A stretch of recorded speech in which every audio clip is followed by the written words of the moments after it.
Okay, so what I would like to talk about today is three things basically. So what problem does the PAS 2080 address? What are the parts of PAS 2080? Very simple summary basically. And the third thing, which hopefully will evolve in the Q&A session, is about how can PAS 2080 add value to an organization. And perhaps I'm going to talk a little bit about how it has added value to our organization. We have been recently certified as a designer in PAS 2080 in McDonald, and we believe we're the first consultant designer to do that. So I will tell you a little about that.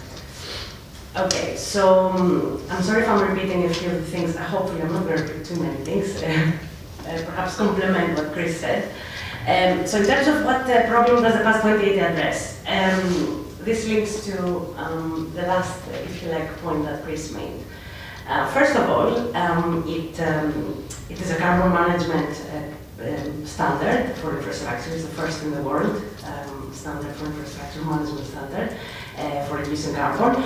So that means it will hopefully, from a UK perspective, help companies to reduce carbon in the infrastructure space. Which, as we know from the infrastructure carbon review, infrastructure contributes to approximately 50%, just over 50% of the UK carbon emissions. So reducing carbon in infrastructure is paramount to for the UK to achieve the 2050 target, basically, which is 80%. The next problem that it solves, what does it relate to? It basically relates low carbon to reduce cost, which is one of the key messages in the infrastructure carbon review that Chris mentioned, which was a sister document to the infrastructure cost review.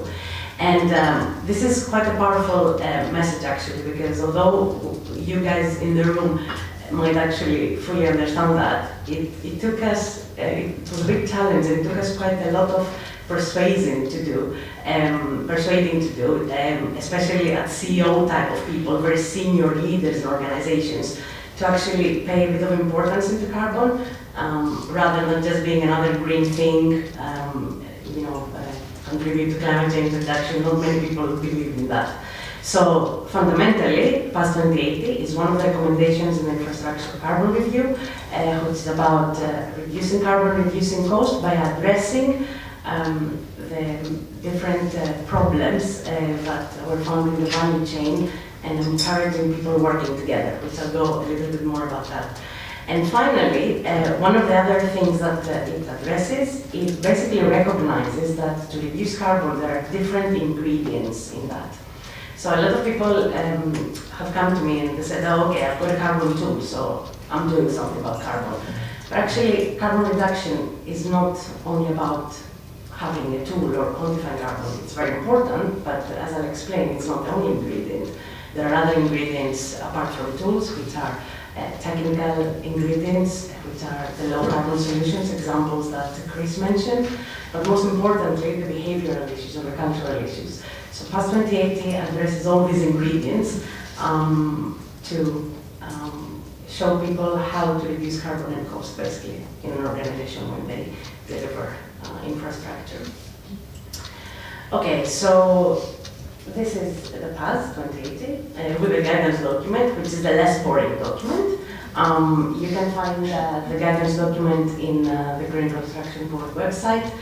And it basically, as Chris mentioned, it brings the PAS hopefully to life through real examples and through more practical recommendations for each of the infrastructure value chain players of what they need to do and at what stage, basically.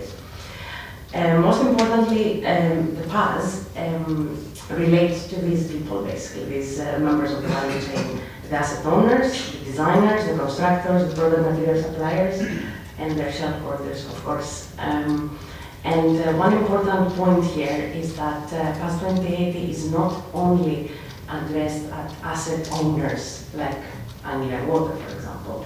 So, of course, these are the people who are the key decision makers. However, everyone has a role to play, and the PAS emphasizes the importance of the rest of the value chain to really challenge people like Chris to make things happen and drive further cost and carbon reductions. And that's why the PAS 2080, you can be certified as an asset manager, as a designer, as a constructor, as a product material supplier. And that's quite a powerful thing. The team actually thought in the steering group that was quite important, fundamental for the PAS. So let me just quickly go through the key components of PAS 2080. So first of all, PAS 2080 recognizes the importance of having a more systematic way of looking at low carbon solutions. Also, some people in the video, the introductory video, mentioned that. So if we have the infrastructure work stages to deliver a project or a program of work at the bottom, which we start by the strategy brief, concept design, construction, etc., we acknowledge that the opportunity to reduce carbon reduces. So the PAS 2080, and most importantly the guidance document, gives examples and activities, actions basically, for different people in the value chain of what they need to do to capture most of the savings, the benefits early on. So that's why we have developed the carbon reduction hierarchy, which is build nothing, build less, build clever, build efficiently. And you notice from Chris's presentation that some of the solutions were structured along those lines. So the idea is when you start with a project, and you're an asset owner, and you start involving your supply chain, what can you do to build nothing actually, and meet the same outcome? What can you do to build less by using existing assets and understanding their condition? What can you do to build clever, to use alternative materials, different technologies that reduce capital and operational carbon? And when you go to site, what can you do to build more efficiently with DFMA concepts, offsite manufacturing, etc.? The second part, the second point in PAS 2080 is that it covers all emissions. So it covers capital carbon, operational carbon, and user carbon, and gives guidance of how people can, first of all, understand what these types of emissions are and how to manage them. And it's quite interesting because this means that infrastructure value chain players can focus on the emissions that can directly control, which are the capital and operational carbon in their own assets, but also emissions that they can influence, which is the user carbon. So for example, how can you engage with your clients' customers to further reduce their user carbon, like demand, through demand management, or in the case of transport, designing, for example, a road or a transport system that will reduce the amount of fuel that cars use, for example, depending on the slope of the road, etc., etc. And this is the meat of the PAS, basically. So what the PAS is structured around, the different clauses are structured around a carbon management process. And what this process is this one. So I mentioned earlier the work stages to deliver infrastructure, which are the green boxes: strategy, brief, concept, design, construction, etc. And the carbon management process are the dark blue boxes. So the idea is, and there is in PAS 2080 there is a clause for each of those blue boxes. And the whole essence of the PAS is basically that when you start setting targets to understand how much you want to reduce in terms of carbon and cost, when you understand your baseline, where you're starting to go from in order to reduce carbon, when you quantify your emissions in each of those stages to deliver infrastructure, and you report them and monitor them side by side with cost, then you start actually seeing different patterns and things, and you starting being challenged, further challenged to reduce this carbon and cost. And with the right leadership and governance in an organization, being an asset owner, a designer, constructor, etc., you start creating this culture of challenge, if you like, that Chris mentioned, and innovation. And the idea is that it changes the topic of the conversation, and it's about how do you look at a problem from a carbon lens, meaning a resource efficiency lens, to come up with more innovative solutions and reduce carbon and cost. So basically, this is what the PAS is about. So instead of a dry document, actually, we could have come up with this figure, and it should be fine. But this is the essence of the PAS. And the guidance document, for example, is trying to bring more practical examples for each of those clauses and each of the members of the value chain. What are the practical things people need to do? I give here a snapshot of an example of what a practitioner in an organization, a carbon practitioner, needs to do from constructor. There are people in the leadership team. When we're talking about leadership, we're not talking about people like Chris or the CEO of a company. We're talking about different levels of leadership in your design teams, your delivery teams, your sustainability teams, the procurement department. And what are the things you need to ask yourself and your value chain members in order to challenge them? And for example, in this example of constructors, what can you ask and challenge your asset owner in order to go and offer a new product, a service that fits under these blue boxes that I showed you and along the carbon reduction hierarchy in order to prove that it can save carbon and cost. And finally, I want to spend a little bit of time about, okay, so what does this mean for you guys? And perhaps I will start by asking, by saying a few things about what that has meant for Mott MacDonald. So we have recently been certified in according to PAS 28 as a designer. We got our certification about a month ago, was it, Terry? Yeah. And as I said, we are the first consultant or designer to achieve that. Now, okay, in an ideal world, maybe somebody will say, oh, has it changed your organization completely then? And the answer is, well, not really. It's like any standard when you get certified. You don't necessarily change everything because it has taken us about 4, 5, 6 years to get to where we are at the moment in terms of leading in the carbon management scene, if you like, in UK infrastructure. But what it has done, I think there are 3 main things that have done to us. So first one, it has provided a more systematic way of cementing that position where we are at the moment after years of hard work as a designer and as a thought leader. The second one, and by having this systematic, if you like, way, it has addressed quite a lot of weaknesses and areas to improve going forward because, you know, we're not perfect, nobody's perfect. So the certification going through this whole exercise has actually highlighted quite a few things for continuous improvement, which is one of the elements of the past. The second thing, which I thought was quite interesting, was by committing as an organization from the top to get this certification, it has suddenly changed the conversations in the company. So it's basically, it's so important when anyone sees an organization, oh, we're certified as PAS 28 or we're working towards certification.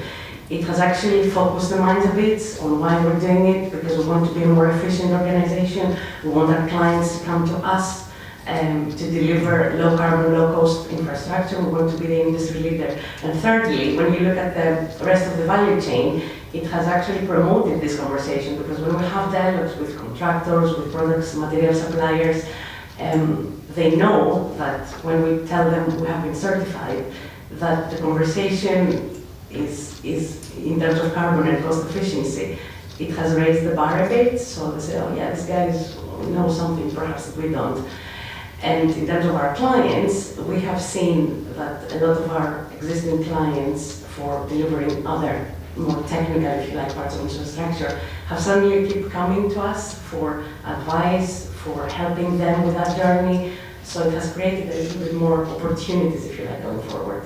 So this is, I would say, from a Mott MacDonald perspective, in the short space we have been certified. It has been a bit of a painful journey. I'm sure Chris and David will tell the same during that certification process, because you have to make sure you find all the right evidence in all the parts of the organization to prove that you have done it and you're capable of working along with the value chain to reduce carbon and cost. I think these were the 3 main messages. I hope it hasn't been too dry. And to close, to wrap up really, something more practical. This is Annex B in PAS 2080, which I personally think is one of the most useful parts in the PAS, which is basically a summary of the summary of the summary of all the clauses. So when you're starting your journey, print up Annex B, have the guidance document next to you, and just say, right, what am I? I'm an asset manager? Am I a contractor, designer? You have the color coded there. What do I need to do and when? So in the talk, we start from the strategy brief. What questions do I need to ask myself? Do I need to ask others in the value chain? Where are my gaps, in order to identify the gaps and what things you're doing well. And once you've established that, you go to the individual clauses and you say, yeah, okay. So this is from me. I hope I'm on time, yeah? Thank you very much, and if you have any questions, yeah. Yeah, well, this is the chance, so. This is the chance.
Why something like this could be important, the sort of opportunities it creates for you in your business. And there's always a helpless hand. I mean, I am happy to host anybody back in Angling Water to show you some of the things that have been done, how it's been done, etc., just to help you get over some of the things that you might need to do and people you need to persuade back in your own businesses.